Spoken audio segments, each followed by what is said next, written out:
Here's our rock and roll kite. It's available from Gus T Winds, GUSTWINDS.com, or go online, look up rockandrollkite.com. You'll find out all the information about it. We're going to fly this thing as a kite right now, but before we do, we're going to do a pre-flight check. We're going to check all our strings, make sure nothing's tangled up, make sure everything looks good on the kite.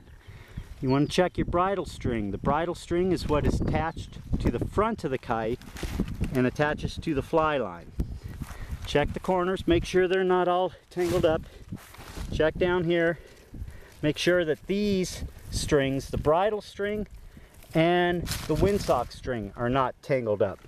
You have two corners to do that on. Sorry about that, the camera got tangled up. Two corners to check that on. That all looks good. Make sure that your fly line, the fly line is what's attached to the handle. You attach it to the bridle string. Make sure it's attached. Now what we have is the rock and roll kite laying on the ground facing towards the wind. This is the front of the kite.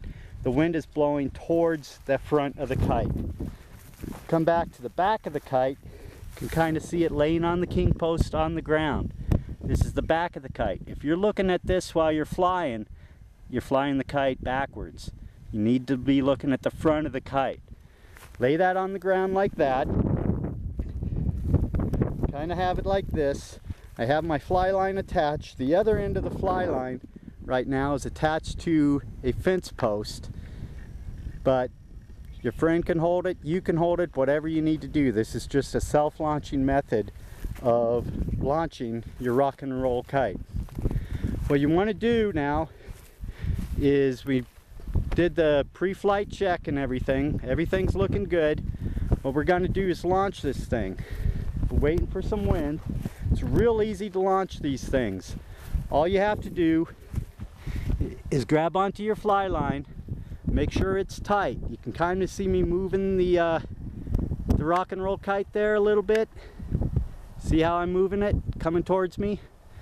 I'm grabbing onto the fly line, keeping it tight, and when a good gust of wind comes up, a good gusty winds come up like it is, I'm going to pull on the fly line towards me, give it a gentle tug, and the kite will go right up into the air. So here we go. And there it goes, right up into the air. Rock on. And that's how easy it is to fly the rock and roll kite. Again, it's available from GUSTWINDS.com. That's GUSTWINDS.com. Or just go to rockandrollkite.com. You'll find out all the information on where to get it. So rockandrollkite.com. Rock on, buddy.